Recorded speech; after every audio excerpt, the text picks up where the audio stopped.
We have this Reuters article from yesterday. Riddled with ads, riddled. U.S. offers to buy stakes in Australia critical minerals. Now, this, U.S. seeks to reduce reliance on China for critical minerals. We know that. Australia's mineral reserve may aid AUKUS. That's going to be the Australia-UK-U.S. pact negotiations. Government backing boosts investor interest in mineral projects. Now, they're not going to... You could also say TMC could be involved in this because Gerard, the CEO, is Australian, and he is doing wielding and dealing at the White House all the time.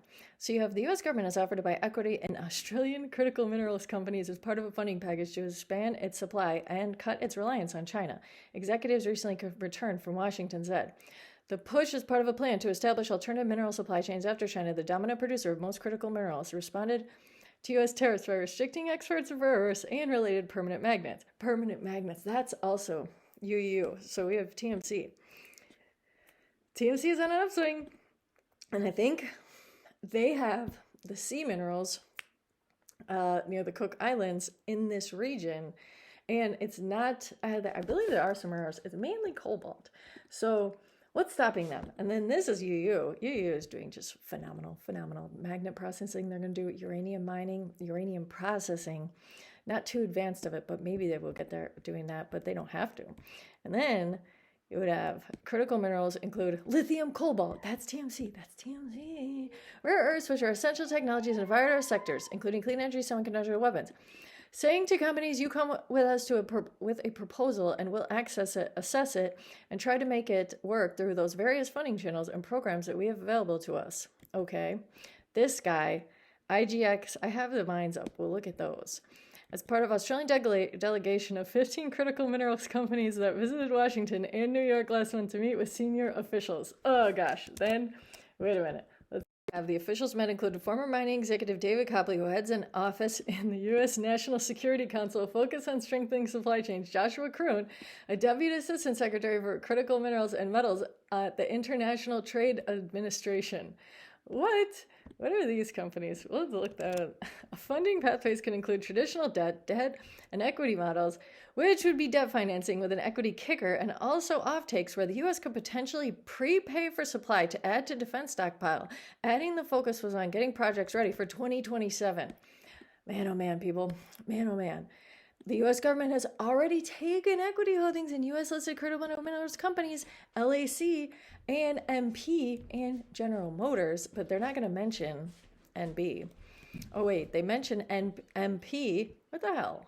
Let us not forget the Department of Defense awards a $10 million to NioCorp subsidiary Elk Creek Resources Corp. Reuters, you fucks. Anyways, Reuters also said Tuesday, Australia is willing to sell shares in its strategic reserve of critical minerals to allies, including Britain, to reduce their dependence on China. Why would they sell it to Britain and not just sell it to, if it's our land? I don't know. The reserve is expected to be a bargaining chip for Prime Minister Anthony Albanese when he meets on Trump on October 20th. We have a catalyst coming, people. The big takeaway is the U.S. government is open for business and they will use whatever financial instruments are appropriate or suitable on a case-by-case basis. Cobalt Blue is seeking funding for its Australian cobalt mine and cobalt refinery in Western Australia, which is looking to integrate into the U.S. supply chain. Financing has been difficult for critical mineral projects because their product markets are small and prices can be volatile, making valuations difficult and investments risky. But government backing, including the potential U.S. role, has de-risked the projects. All right, wait, let's see. Well, we know one of them is going to be freaking DTREF with a $50 commission off Schwab. Oh, the shysters. The shysters! People, if this deck did not have a goddamn $50 commission, I would have been in months ago. But I don't know. I like my NB. And I kind of want to see what, I don't know. I might have to do it. I really might. Because what else would we have? That ARRNF? ARRNF? Goddamn. This one's also another goddamn people. 18 cents. They're going to do it. That could be another one. And then what's the ILOK? God, they're all, this one, another Loxley, all over the counter and all with the stupid $50 fucking Australian commission. I'm irritated by that. Very irritated by that. But let's see what else we can look at. These are going to be the two guys that were mentioned in this article here. International Graphite. And you know what else? We have to look at, whatchamacallit. WWR. That's our graphite company, and see what they're doing. Because graphite clearly is quite, I don't know. I don't know what this one does, but there's certainly, ever since that article, that looks like, no, wait, I don't know. And then the other one, this one, seeking funding for a cobalt mine and refinery. These ones aren't necessarily, I wouldn't trust these guys, to be honest. Well, I mean, we are bidding on penny stock rare earths, but that's different. You have, I don't know, if they get it, it depends. And I don't want to follow all this shit going on in Australia. I think the U.S. mining really seems to be where it's at right now, because we don't know how those Australians are going to act. But, all right, that other one, Lynas Rare Earth. What's the one? Let's see what this one is. Weld mine. What does this say? Largest non-Chinese producer. That. And they... Cobalt Blue Holdings. Interesting. Not on a crazy rise. What's this one? This one is a government-backed processing.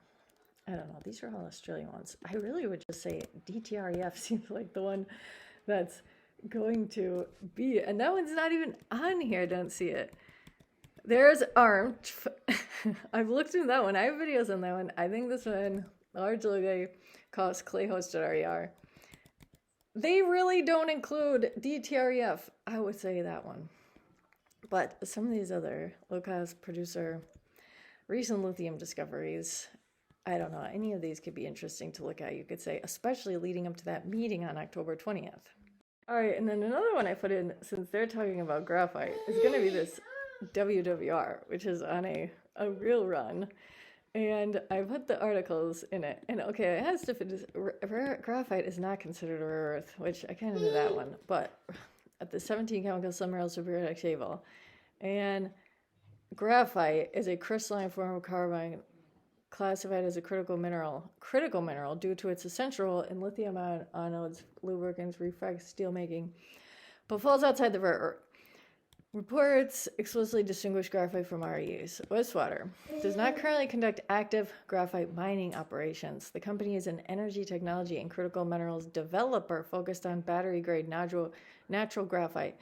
It owns the Coosa graphite project in Coosa County, Alabama, the largest and most advanced natural flake graphite deposit in the contiguous U.S., spanning 41,000 and with an additional assessment showing a pre-tax NPV of $220 million and $714 free cash flow.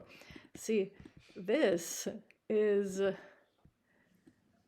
quite interesting, people, quite interesting.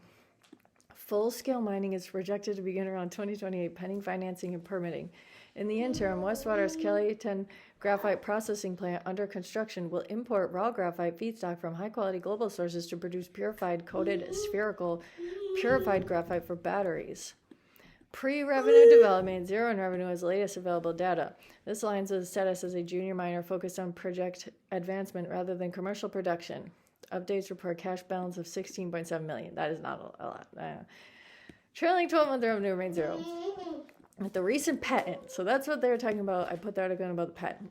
Graphite purification for the Kelly plant, enabling sustainable hydrofluoric acid processing to battery-grade purity. This strengthens its competitive edge in domestic CSPG production, but does not directly quantify new revenue streams. I could. 100% of production under binding offtake agreements, plus graphite fines to carbon at current battery grade prices. This implies 125 to 187 million annually once operation. Late 2026 post financing. I don't know. That sounds pretty lucrative. Definitive feasibility study projects total capacity 500 MT a year with partial commitments already in place. Coosa deposit integration could reduce feedstock costs by 20 to 30% via in-house mining, boosting margins but not yet factored into base projects. People, I think this could do something. I don't know. Startup depends on closing the $150 million debt facility Final investment committee approved, secured, syndication ongoing. Construction is 50% complete, 124 million spent of 240 million, 5 million capex with 85% equipment on site. The patent enhances appeal to U.S. buyers seeking non-Chinese sustainable supply, potentially unlocking premium pricing or additional offtakes amid tariffs on Chinese graphite. People, what do we say? No $50 commission. $8.32 billion in 2025, projected to reach 13.35. I don't know. I guess graphite is essential, people, essential. And of course, China hates us. 65% of ex-China projects like Westwater face delays but offer premiums for secure sourcing. Shortages loom by 2030 without investment. People, I think it's interesting.